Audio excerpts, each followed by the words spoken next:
សិនជាអ្នកគ្នាគ្រាន់តែផាត់ភ្លាម blend ភ្លាមនេះ perfect ហ្មងហើយគ្រាន់តែផាត់ហើយអ្នកគ្នាលងសម្រាប់ខ្លួនឯងធួមិនអត់ចេះ contour អូនេះហុកនេះតំណងឯងមីយកនេះអូយូយកនេះហើយអូត្រូវមុខយូតាហ្នឹងត្រូវយូហ្មងថ្ងាស់យូប៉ុណ្ណាណៃណាគេថ្ងាស់ធំអីដាក់ contour កុំភ្លេច contour ថ្ងាស់អូយមុខយូឡើងដូចខ្លាដូចគេលេងហ៊ីចឹងណាចកាហ្នឹងធ្វើឲ្យចេញស្រួចហ្មងសាក់ highlight អូ highlight គេច្បាស់សាហាវ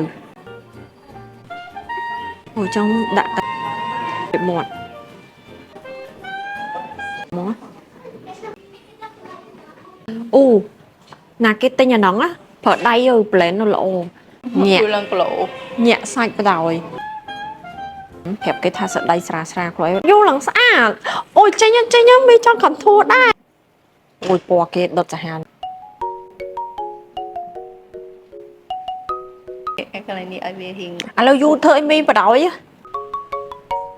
ឥឡូវមីចង់សាក់មកចាហៀងបានហើយលេខ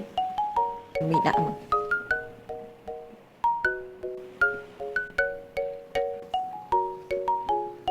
អូយនេះ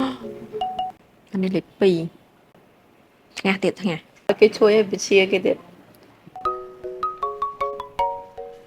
អូយដូចមកថាមុខដងដូចផ្ទាំងគំនូ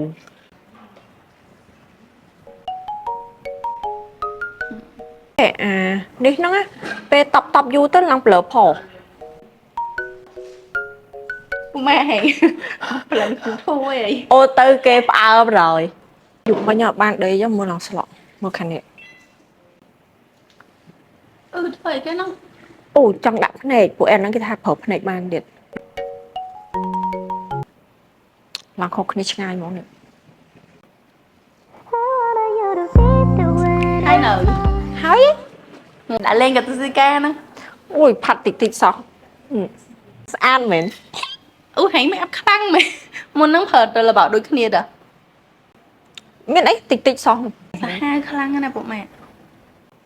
ស្អាតឯណាដល់គ្នាអញ្ចឹងនេះគឺជា make up look របស់ខ្ញុំណាអេពុកម៉ែកាលណាហែងហើយដល់មកហើយលឿន